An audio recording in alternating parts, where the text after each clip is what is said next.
प्यारे बच्चों, आप सभी का चैनल पे बहुत बहुत स्वागत है। जितने विद्यार्थी क्लास 10 में बाबू और 2026 बोर्ड परीक्षा में 27 फरवरी को गणित का पेपर देने वाले हैं, उनके लिए मेरे प्यारे बच्चों गणित का एक वायरल पेपर लेकर के हाजिर हो चुका हूं। बिल्कुल ये 100% वायरल पेपर है। जिस तरीके से मैंने आप सभी का साइंस का पेपर लिख किया था, सेम उसी तरीके से मेरे प्यारे बच्चों एक दिन पहले मुझे गणित का पेपर मिल चुका है।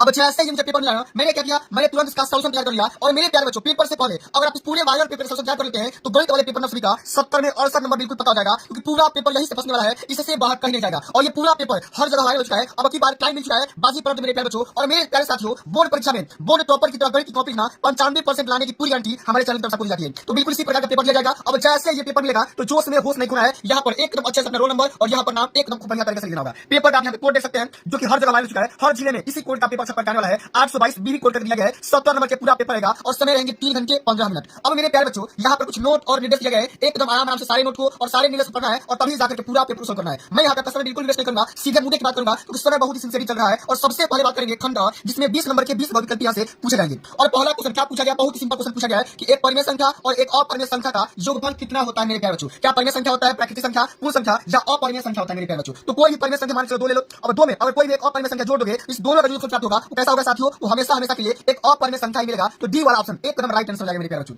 अब इसी तरीके से बात कर लेते हैं, अगला क्वेश्चन क्या पूछा गया है कि संख्या 156 का अभाज्य गुणनखंडन क्या होगा मेरे प्यारे बच्चों। आइए समझते हैं किस तरीके से आप इसका अभाज्य गुणनखंडन निकाल सकते हैं, आराम से समझिएगा। और इसी तरीके से बोर्ड एग्जाम के पेपर में करना होगा, तभी जाकर के पूरी मार्क्स मिलेंगे और सही दिशा से पता होना चाहिए। सबसे पहले क्या करेंगे, 2 से काटेंगे तो 2 से काटोगे 2 से 14, 2 8 16। फिर यहाँ पे 2 से काटा दोगे कितना कट जाएगा, 39 बार कट जाएगा। फिर यहाँ पे 3 से काटा दोगे कितना कट जाएगा, 13 बार कट जाएगा। अब मेरे प्यारे बच्चों करना यह है कि 156 बराबर क्या कर सकते हो, 2 गुणे 3 गुणे 13 हो जाएगा। अब देखो ये तो ऑप्शन दिया नहीं है, थोड़ा सा क्वेश्चन घुमा रहा है, कोई बात नहीं। तब 2 का पावर 2 बार यहाँ पे लिख दो और यहाँ पे 3 गुणे 13 लिख दो। अब ऑप्शन को मैच कराओ। अब देखो यहाँ पे दूसरा ऑप्शन आंसर दिया गया है। एकदम आराम से सारे क्वेश्चन को सॉल्व करेंगे। सॉल्यूशन के लिए कहीं भी भटकने की आवश्यकता नहीं है मेरे प्यारे बच्चों। अब आगे देख लेते हैं अगला क्वेश्चन क्या पूछा गया, तीसरा नंबर क्वेश्चन, यदि 3x + 5y बटा में 3x - 5y बराबर 7/3 है तो x संबंधी y का मान आपको निकाल कर बताना होगा कि कितना होगा मेरे प्यारे बच्चों। अब किस तरीके से सवाल को करेंगे ध्यान दीजिएगा, एकदम बारीकी से समझेंगे। सबसे पहले दिया गया 3x + में 5y, अपान में दिया गया कितना 3x - में 5y बराबर कितना दिया गया है 7/3 दिया गया है, 7/3 दिया गया है। अब करना ये होता है मेरे प्यारे बच्चों, 3 का गुणा करा दिया जाता है, सभी बच्चों को पता होना चाहिए। यहाँ पे 3 से गुणा करा दोगे इसमें तो 3x + में 5y में, और 7 से गुणा करा दोगे इसमें 3x - में 5y में, इस तरीके से। अब करना ये है मेरे प्यारे साथियों, अब 3 से गुणा करो कितना हो जाएगा, ये हो जाएगा 9x, ये हो जाएगा 3 × 5 = 15y। इतना तो आया ना, कोई दिक्कत है, कोई दिक्कत नहीं होना चाहिए।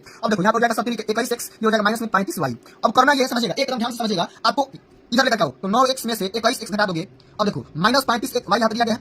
अब ये इधर आएगा कितना हो जाएगा, -में 15y हो जाएगा।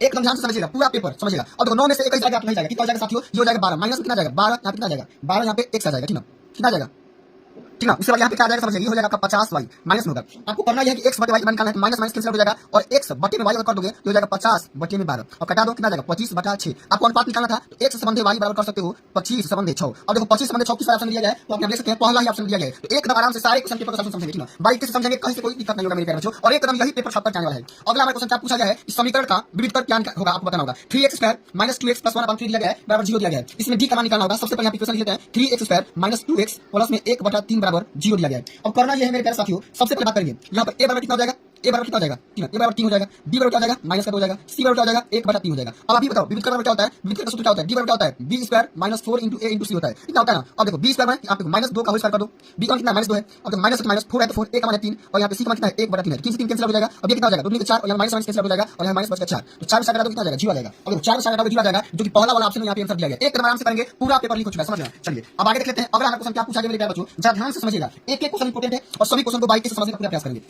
देखो कह रहा है कि निम्नलिखित सारणी का माध्य निकालना होगा। वर्ग अंतराल यहाँ पर दिया गया है, बार का मान दिया गया है। आपको करना यह है कि माध्य का मान निकालना होगा। और माध्य का मान कैसे निकालेंगे मेरे प्यारे बच्चों, सबसे पहले हम यहाँ पे क्या करेंगे, वर्ग अंतराल लिख लेते हैं। क्या करेंगे, हम यहाँ पे वर्ग अंतराल लिख लेते हैं। उसके बाद यहाँ पे वार्ता का मान लिख लेते हैं, ठीक ना। उसके बाद हम यहाँ पे मध्य बिंदु का मान लिख लेते हैं, मध्य बिंदु को मान लेते हैं। उसके बाद यहाँ पे क्या कर लेंगे f × x का मान लेते हैं, ठीक ना। इस तरीके से पूरा ध्यान से समझिएगा, क्योंकि यही पेपर छपकर आने वाला है। और देखो वर्ग अंतराल कितना दिया गया है 2,4 कितना दिया गया 2,4 दिया गया है, 4,6 दिया गया है, 6 और 8 दिया गया है, 8 और 10 दिया गया है, 10 और 12 दिया गया है, इस तरीके से। अब मेरे प्यारे बच्चों करना यह ध्यान दीजिएगा, बार मात्रा कितना दिया गया है 2 दिया गया है, 4 दिया गया है, 7 दिया गया है, 3 दिया गया है, यहाँ पे 4 दिया गया है। अब करना है कि समाधान निकाल इसका वर्ग अंतराल का, तो 4 + 2 दोनों को जोड़ दिया जाता है, बटे 2 कर दिया जाता है, कितना जाएगा 4 + 2 6 और 6/2 कितना जाएगा 3 आ जाएगा। अब 3 मैं इसको दूसरा क्लास लिख रहा हूँ।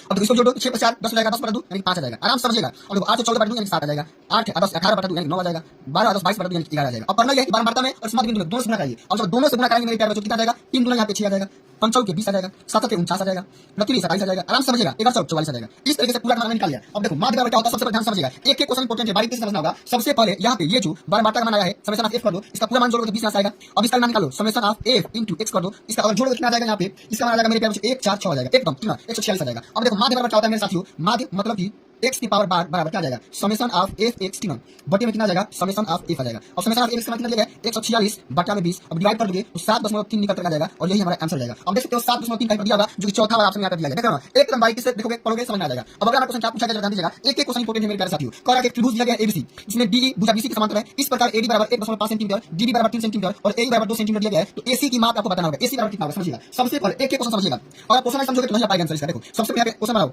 यार मान के चलो यहाँ पे कोई एक त्रिभुज है जिसका मान है ए, तो यहाँ पे बी, तो यहाँ पे सी बना दोगे। अब बोल रहा है भुजा भुजा तो बीसी है, भुजा बी के समांतर है, भुजा यहाँ पे डी कर दो, यहाँ पे ई कर दो, एक नंबर समझिएगा ठीक है। अब चलो कौन है थेल्स की, अब क्या करेंगे यहाँ पे थेल्स का प्रमेय लगा देंगे। क्या करेंगे थेल्स प्रमेय से, और जब थेल्स का प्रमेय लगाओगे मेरे प्यारे बच्चों तो थेल्स का प्रमेय क्या होता है एडी बाटा में डीबी, क्या होता है एडी बाटा में डीबी बराबर क्या हो जाएगा एई बटा में इसी हो जाएगा, क्या हो जाएगा इसी हो जाएगा एक नाम से। और जिसका सामान दिया है उसे यहाँ पे मान रख लीजिए ठीक है, सिंपल आप यहाँ रखिए। और देखो एडी का मान दिया है 1.5 दिया गया है ठीक है, आपको करना है मेरे प्यारे बच्चों समझिएगा। और देखो डीबी का मान दिया है, डीबी का यहाँ पे 3 दिया है 3 2, और मेरे प्यारे साथी समझिए एई का मान दिया है, एई का मान दिया है 2। अब इसी का मान से पूछा है, इसी का मान यहाँ पे सबसे पहले निकालिए ठीक है। अब इसी का मान सबसे पहले निकालने के लिए क्या कर देंगे, इसी बराबर यहाँ पे हो जाएगा 3 गुणे 2 बटा में 1.5। अभी 2 से गुणा हो जाएगा तो भाग हो जाएगा, इसी बराबर कितना आ जाएगा 2 से काटा दो तो 2 के 4 आ जाएगा 4 सेंटीमीटर। अब देखो इसी बराबर कितना आ जाएगा 4 सेंटीमीटर। लेकिन आपसे क्या पूछा है, आपको एसी का मान पूछा है ठीक है, एसी बराबर क्या आ जाएगा एई प्लस में इसी हो जाएगा ठीक है। आपसे क्या पूछा है एसी का मान, एसी बराबर क्या आ जाएगा एई प्लस में यहाँ पे इसी हो जाएगा, क्या हो जाएगा इसी हो जाएगा। अब एई का मान पहले से दिया था कितना 2 है और इसी का मान निकालिए 4, तो 4 प्लस 2 कितना आ जाएगा 6 सेंटीमीटर हो जाएगा ठीक है। समझ गए ना, इस तरीके से आधा छोड़ दो। देखो ये ऑप्शन दिया है तो 3 नंबर 3 ऑप्शन आपको क्या करना है यहाँ पे पहला वाला ऑप्शन टिक करना है, एक तरफ यहाँ पे करेक्ट आंसर जाएगा मेरे साथियों ठीक है। अब चलिए आगे देख लेते हैं अगला क्वेश्चन क्या पूछा गया, एक नंबर आंसर समझिएगा।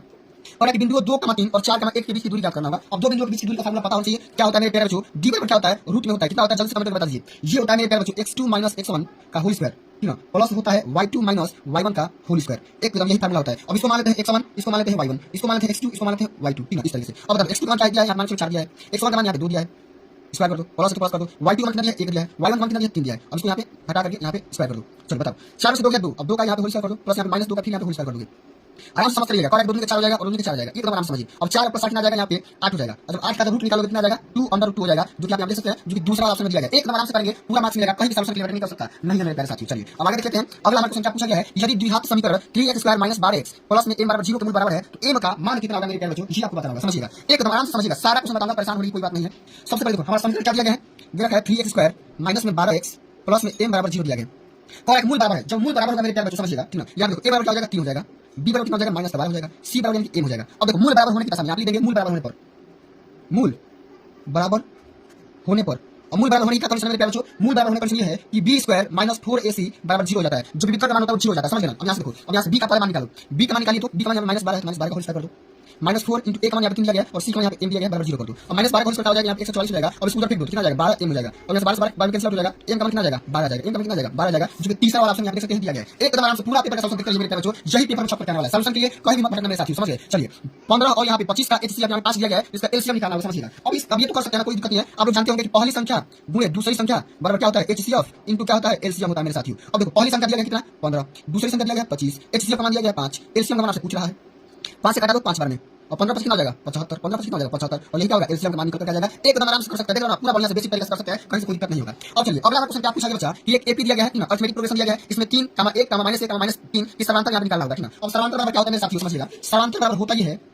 सार्व अंतर, सर्वांतर मतलब डी बराबर क्या होता है मेरे प्यारे बच्चों, अगला पद यानी कि a2 में से a1 घटा दो ठीक है, या a3 में से a2 घटा दो, आपका निकल जाएगा a2 का कितना दिया है 1 दिया गया, या हो जाएगा a1 या हो जाएगा a2 या हो जाएगा a3, इस तरह से बढ़ता जाता है। 1 में से 3 घटा दो, 1 में से यहाँ पे अगर तुम 3 घटा दोगे तो कितना जाएगा माइनस कर दो, और माइनस कर दो जो कि पहला वाला यहाँ से दिया गया है, एक नंबर आराम से कर सकते हैं समझ लेना। चलिए आगे देख लेते हैं, यहाँ पे देखो थोड़ा सा क्वेश्चन घुमाया है ठीक है, इस सारणी का क्या करना है माध्यक वर्ग निकालना होगा, क्या करना होगा माध्यक वर्ग निकालना होगा। आराम से समझिएगा किस तरीके से सॉल्व करेंगे जरा ध्यान दीजिएगा, ये क्वेश्चन थोड़ा सा घुमाया है, परेशान मत होना, 1 मिनट के अंदर सॉल्व हो जाएगा समझिएगा। सबसे पहले समझिए हम माध्यक वर्ग निकालने के लिए सबसे पहले क्या करेंगे संचय बार बाटे ज्ञात करेंगे, क्या करेंगे संचय बार बाटे ज्ञात करेंगे समझिएगा। अब संचय बार बाटे कैसे निकालते हैं सभी बच्चों को पता होना चाहिए, यहाँ पर हम क्या करेंगे वर्ग अंतराल निकालेंगे, क्या करेंगे सबसे पहले हमें वर्ग अंतराल दिया गया वो लेंगे, बारंबारता यहाँ पे मान दिया गया है ठीक है, यहाँ पर संचय बारंबारता यानी CF का मान निकालेंगे, संचय बारंबारता होता है संचय बारंबारता समझिए। अब साथियों यहाँ देखो वर्ग अंतराल कितना दिया गया है 0,5 ठीक है, 5 से लेकर के 10, 10 से लेकर के 15, 15 से लेकर के 20, 20 से लेकर के 25, ये आपका इस तरीके से वर्ग अंतराल दिया गया है। बारंबारता का मान कितना दिया गया है तो 2 दिया गया है, फिर यहाँ पे 7 दिया गया है, 3 दिया गया है, 10 दिया गया है और यहाँ पे 4 दिया गया है। एक नंबर समझ लीजिए। सबसे पहले जो क्वेश्चन लिखा गया मैंने पहले क्वेश्चन को लिखा है, अब संचय बारंबारता पहले कैसे निकालते हैं समझिएगा। पहले 2 लिखा गया है 2 पर यहाँ लिख दीजिए, अब 2 लिखने के बाद अब 2 में क्या करेंगे 7 को जोड़ देंगे, 2 में 7 जोड़ देंगे यहाँ पे 9 हो जाएगा, अब 9 आ गया ना तो 9 में 3 जोड़ देंगे यहाँ पे 12 आ जाएगा, 12 आ गया तो 12 में क्या करेंगे यहाँ पे 10 जोड़ देंगे यहाँ पे 22 आ जाएगा, और 22 में क्या करेंगे 4 जोड़ देंगे यहाँ पे 26 आ जाएगा।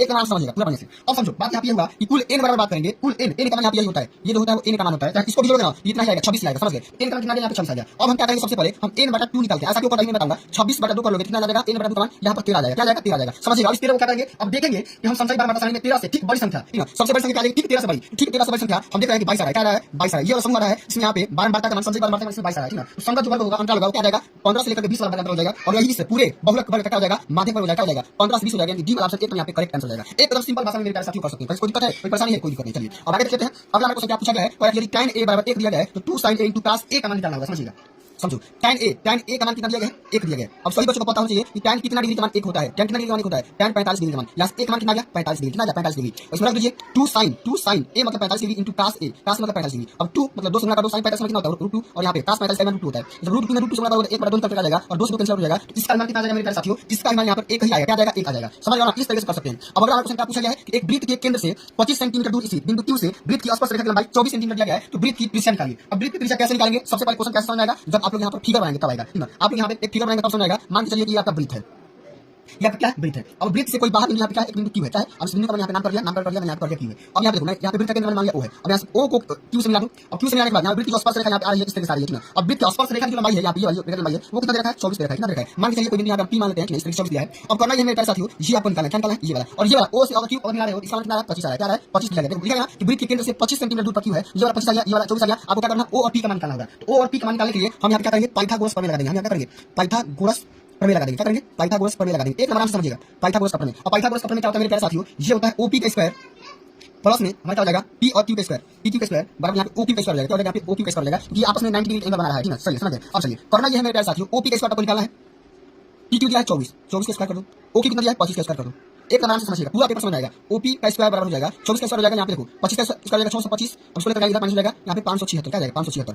अब OP का स्क्वायर कर दोगे तो यहाँ पे घर पर कितना जाएगा, यहाँ पे 49 आ जाएगा, कितना जाएगा 49। अब OP बराबर निकालोगे दोनों पक्ष रूट हो जाएगा, जो यहाँ पे 7 सेंटीमीटर हो जाएगा, क्या जाएगा यहाँ पे ये वाला मान 7 आ जाएगा। अब 7 ऑप्शन में दिया है ना, ऑप्शन नंबर पहला ही दिया गया है, एक आराम से कर सकते हैं, कहीं से कोई दिक्कत नहीं आएगा। चलिए अब अगला क्वेश्चन क्या पूछा गया, ध्यान दीजिएगा, और एक मीनार की ऊंचाई 20 मीटर दिया गया है, तो जमीन पर बनने वाली इसकी छाया की लंबाई 20√3 है, तो उन्नयन कोण का मान निकालिए। अब ये वाला क्वेश्चन किस तरीके से करेंगे ध्यान दीजिएगा, सबसे पहले क्वेश्चन समझना बहुत जरूरी होता है। अब जिस बच्चे का क्वेश्चन समझ आ जाएगा एक कदम पेपर में धुआं कर देगा, देखो बोला मीनार की ऊंचाई दिया कितना 20 मीटर, ऊंचाई ये होता है इस तरीके से, इसका मान दिया है कितना 20 दिया गया है, कह रहा है कि जमीन पर बनने वाली इसकी छाया की लंबाई, अब छाया ये वाली लंबाई है, ये वाली छाया है, इसका छाया बन रहा है वो कितना है 20√3 है, जाहिर वाली थोड़ी लंबी होगी, इसको हम क्या करते हैं मिला लेते हैं और यहाँ पे त्रिभुज बना लेते हैं इस प्रकार से, एक कोई त्रिभुज बना लेते हैं। अब त्रिभुज बनाने के बाद अब समझिएगा मैं क्या बताने जा रहा हूँ, आराम से समझिएगा। देखिए अब देखो यहाँ पे एच का मान कितना दिया है 20 दिया है, 20 मीटर, ठीक है, एच का मान दिया यहाँ पे 20 मीटर, और मान चलिए छाया की लंबाई मान चलिए 20√3 दिया है, ठीक है, कितना दिया इतना दिया। अब समझिएगा हम क्या करेंगे यहाँ पे tan थीटा लगा लेंगे, क्या करेंगे tan थीटा। अब tan थीटा क्या होता है, थीटा क्या होता है लंब बटा में आधार होता है, क्या होता है लंब बटा में आधार होता है, यानी कि 20 बटा में 20√3 हो जाएगा। अब 20 से 20 कैसे उठ जाएगा, तो tan थीटा का मान कितना आ जाएगा, tan थीटा का मान आ जाएगा 1/√3। अब tan कितने डिग्री का मान 1/√3 होता है मेरे प्यारे बच्चों, बता दो tan कितने डिग्री का होता है, tan 30 डिग्री का होता है, तो थीटा कितना आ जाएगा 30 डिग्री निकल कर आ जाएगा, जो कि पहला वाला ऑप्शन में दिया गया, एकदम आराम से कर सकते हैं, कहीं से कोई दिक्कत नहीं आएगा साथियों, समझ गए। चलिए अब अगला क्वेश्चन ये पूछा गया है कि 14 सेंटीमीटर त्रिज्या के एक वृत्त का एक चाप उसके केंद्र पर 30 डिग्री का कोण बना रहा है, तो संगत त्रिज्यखंड का क्षेत्रफल निकालना होगा, समझिएगा। अब देखो यहाँ पे आपको पता होना चाहिए कि किसका मान दिया गया, तो थीटा का मान दिया गया कितना 30 डिग्री।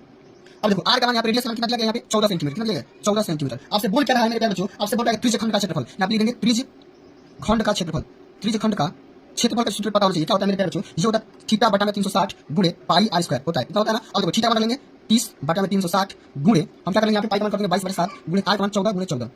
अब 30 से कितना बार कर जाएगा 6 बार कर जाएगा, 7 से 2 बार कर जाएगा, 2 से 3 बार कर जाएगा, यानी बचा कितना आप सभी का बचा यहाँ पे 22 गुणे 14 बटा में 3 आ गया। अब 22 में 14 से गुणा करो मेरे प्यारे बच्चों, ये कितना आ जाएगा 154 का जाएगा 154 बटा 3, जो यहाँ पे तीसरा वाला ऑप्शन में दिया गया है, एकदम आराम से कर सकते हैं, ठीक है, पूरा बेसिक तरीके से कर सकते हैं साथी, समझिए। चलिए अब आगे देख लेते हैं अगला क्वेश्चन क्या पूछा गया है, जरा ध्यान दीजिएगा, एकदम एक क्वेश्चन इंपॉर्टेंट है, और जोकर टोपी का आकार किस प्रकार का होता है, बेलनाकार, शंक्वाकार, त्रिभुजाकार या आयताकार। देखो जोकर का टोपी किस प्रकार का होता है, यहाँ पे टोपी बना रहा हूँ इस प्रकार का होता है ना, एकदम इस प्रकार का होता है, आप भी बड़े पानी पहुंचोगे, ये किस प्रकार का हो जाएगा साथियों, ये हो जाएगा शंक्वाकार, क्या हो जाएगा एकदम शंकु के आकार बन रहा है, ठीक है, तो क्या हो जाएगा दूसरा वाला ऑप्शन एकदम यहाँ पे राइट आंसर जाएगा। अब इसी तरीके से मेरे प्यारे साथियों समझिएगा, एकदम आराम से समझिएगा, कह रहा है कि कल्पित माध्य विधि और त्वग्विश्लेषण विधि सरलीकृत रूप है, किसका है मेरे प्यारे साथियों, ये किसका रूप है, ये साथियों अप्रत्यक्ष विधि का, यानी कि पहला वाला ऑप्शन इसमें करेक्ट आंसर जाएगा, एकदम ये क्वेश्चन आराम से बता सकते हो। अब अगला क्वेश्चन ये पूछा गया कि कुछ प्रेक्षकों का माध्य यहाँ पे दिया गया 15, माध्य का मान दिया गया 24, तो बहुलक का मान बताना होगा, समझिएगा। देखो प्रेक्षक में माध्य का मान कितना दिया गया, माध्य का मान दिया गया 15, माध्य का मान कितना दिया गया समझिएगा, माध्य का मान कितना दिया गया मेरे प्यारे बच्चों 24 दिया गया है, आपको क्या करना है बहुलक का मान निकालना होगा, क्या करना होगा बहुलक, और बहुलक का फार्मूला होता है, बहुलक का फार्मूला मैं यहाँ पे लिख रहा हूँ, हमेशा के लिए याद रखना, बहुलक बराबर क्या होता है मेरे प्यारे बच्चों 3 गुणे माध्य का, क्या होता है 3 गुणे माध्य का माइनस 2 गुणे माध्य होता है। अब इस फार्मूला को कैसे याद कर पाओगे समझिएगा, ये वाला फार्मूला बहुत इंपॉर्टेंट है, कई बार पेपर में आ चुका है, बड़े पेपर में आता है। और माध्य बड़ी है ना बड़ी से गुणा करोगे, माध्य छोटे है तो छोटा से गुणा करके हटा दोगे, ये इसका फार्मूला एकदम बढ़िया से याद करना, ठीक है। चलिए अब देखो माध्य का मान यहाँ पे 3 गुणे माध्य का मान कितना दिया है, यहाँ पे 24 दिया है, माइनस 2 गुणे माध्य का मान कितना दिया है 15 दिया है, इस प्रकार हटा लो 24 दिया 72, 15 गुना 30, अब 72 से 3 घटा दोगे तो 42 आ जाएगा, कितना जाएगा 42 आ जाएगा, जो देख रहे हो कितना दिया गया, चौथा वाला ऑप्शन में दिया गया, एकदम आराम से कर सकते हैं, ठीक है। अब 19 नंबर क्वेश्चन क्या पूछा गया है, और जब एक पासे को एक बार फेंका जाता है तो एक सम संख्या आने की प्रक्रिया क्या होगी, ठीक है, जब एक पासे को, ठीक है, अब समझिएगा। अब इस क्वेश्चन किस तरह सॉल्व करेंगे समझिएगा, मान लेंगे कुल परिणाम, कुल अगर कुल परिणाम की बात करेंगे तो कितना बार आ सकता है 6 आ सकता है, पासा में 6 फर्क होते हैं, ठीक है। अब अनुकूल परिणाम की बात करेंगे, हमारे पास कितना दिया है अनुकूल परिणाम, मेरे प्यारे बच्चों यहाँ पे दिया गया कितना सम संख्या, तो सम संख्या यहाँ पे कितना आ सकता है, एक तो 2 आ सकता है और यहाँ पे क्या आ सकता है, यहाँ पे एक तो 2 आ सकता है, 4 आ सकता है, 6 आ सकता है, तो 3 आ सकता है इसमें। अब आपको करना क्या है, पी ई का मान निकालना है, प्राइम निकालना है, क्या आ जाएगा, ये हो जाएगा अनुकूल परिणाम बटा अनुकूल परिणाम हो जाएगा, 3 बटा 6 आ जाएगा, यानी एक बार यहाँ से 2 निकल कर आ जाएगा, जो कि दूसरा ऑप्शन में दिया गया, समझ लेना। चलिए अब आगे देखते हैं, अगला क्वेश्चन क्या पूछा गया है, कि अच्छी प्रकार से फेंटे हुए ताश के 52 पत्तों में से एक पत्ते को यादृच्छिक निकालने पर पत्ते की रानी होने की परीक्षा क्या होगी, मेरे प्यारे बच्चों समझिएगा। अब ये वाला क्वेश्चन किस तरीके से कर सकते हैं, ध्यान दीजिएगा। हम बात करेंगे ताश में कुल कितने पत्ते होते हैं, यहाँ लिखेंगे ताश के कुल पत्ते, अब कुल कितने पत्ते होते हैं मेरे प्यारे बच्चों, 52 पत्ते होते हैं। आपको पता होना चाहिए गड्डी में रानियां, ठीक है, आपको पता होना चाहिए रानी की संख्या कितनी होती है, रानी की संख्या कितनी होती है मेरे प्यारे बच्चों, 4 रानियां होती है। अब यहाँ से पी का मान निकालोगे, वेक्टर मान निकालोगे, मैं बोला ना कि संभावित मान बटा में कुल मान, संभावित मान बटा में कुल मान, क्या हो जाएगा 1/13 निकल कर आ जाएगा, कितना आ जाएगा 1/13 निकल कर आ जाएगा, जो कि आप यहाँ पे दूसरा ऑप्शन को ठीक कर सकते हैं, समझ लेना। और एक इसी तरीके से पूरा पेपर सॉल्व करना होगा। अब जो खंडवा में आपको करना होगा, मैं आपको एक बुक सॉल्व करा रहा हूं, वीडियो ज्यादा लंबा हो गया है ना, इसका पार्ट सेकंड लेकर आऊंगा, सब्सक्राइब कर लीजिएगा सेकंड पार्ट के लिए। एक मैं क्वेश्चन यहाँ बता रहा हूं, आप यहाँ आराम से कर सकते हैं, ठीक है। चलिए पहला वाला क्वेश्चन क्या दिया गया, ध्यान दीजिएगा। कह रहा है ना एक लंब वृत्तीय शंकु की ऊंचाई तथा आधार का व्यास 48 सेंटीमीटर और 28 सेंटीमीटर दिया गया है, तो शंकु का आयतन किस तरीके से निकालेंगे, समझिएगा। यहाँ देखो एच का मान दिया गया कितना, हाइट का मान दिया गया 48 सेंटीमीटर, व्यास का मान डी का मान दिया गया कितना 28 सेंटीमीटर। सबसे पहले इसका रेडियस मान निकालो, कितना जाएगा 28 बटे का 2 डी बटे 2 हो जाता है, कितना जाएगा 14 सेंटीमीटर निकल कर आ जाएगा। अब हम निकालेंगे शंकु का आयतन, क्या लिखेंगे यहाँ पे शंकु का आयतन। शंकु का आयतन कैसे निकालेंगे मेरे क्या होता है फार्मूला, डी बराबर 1/3 पाई r स्क्वायर h होता है। अब 1/3 गुणे पाई का मान कितना हो जाएगा 22/7 गुणे r का मान 14 गुणे 14 गुणे h मान कितना दिया जाएगा 48, इस तरीके से। अब गुणा भाग करोगे 7 में 14, 3 से काट दो 16 48, अब गुणा करो 22 गुणे 2 गुणे 14 गुणे 16, अब सबसे गुणा करा दो मेरे प्यारे बच्चों, तो ये जाएगा 98 56 कितना घन क्यूब आ जाएगा, घन क्यूब आ जाएगा, और यही ऑप्शन का आंसर हो जाएगा। एक कदम आराम से सॉल्व कर सकते हैं, कहीं कोई दिक्कत नहीं आएगा। एक और क्वेश्चन बता दूं, क्या बता दूं, चलिए अभाज्य गुणनफल विधि द्वारा 96 और 4 का एक सीएफ निकालना होगा, समझिएगा किस तरीके से करेंगे। ख नंबर क्वेश्चन है ना, कोई दिक्कत नहीं। चलिए सबसे पहले 96 का निकाल कितना हो जाएगा, 96 गुणनफल कितना हो जाएगा 2 गुणे 2 गुणे 2 गुणे 2 गुणे 2 गुणे 3, ये आपको पता होना चाहिए, ठीक है। तो 4 में 8 में 16 28 से कितना हो जाएगा भाई 2 2 4 गुना 8 8 में 16 16 48 और 48 में 96, इस तरीके से हो जाएगा। अब 404 का निकालो, कितना हो जाएगा, ये हो जाएगा 2 गुणे 2 गुणे 101 आ जाएगा। अब बोला है एचसीएफ निकालने के लिए, तो जो दोनों में कॉमन दिख रहा है सबसे पहले उसी को लेते हैं, तो 2 दोबारा है तो 2 गुणे 2 कर दोगे, जब 4 आ जाएगा, ये क्या हो जाएगा एचसीएफ हो जाएगा। एकदम आराम से सटीक भाषण कर सकते हैं मेरे साथ, समझिए। तो इस तरीके से आपको पूरा वायरल पेपर सॉल्व कर दिया होगा। और आप इसका सेकंड पार्ट चाहते हैं, खंडवा पे एक अलग से वीडियो देता हूं, क्योंकि इसको बनाने में कम से कम 2 घंटे लगेंगे मेरे प्यारे बच्चों, और मैं पूरा वायरल पेपर सॉल्व कराऊंगा, परेशान मत होना, अभी 1 घंटे के बाद आपको मिल जाएगा, समझिए। तो चलिए बच्चों आज के लिए बस इतना ही, मिलते हैं अगली वीडियो में, तब तक के लिए जय हिंद जय भारत वंदे मातरम।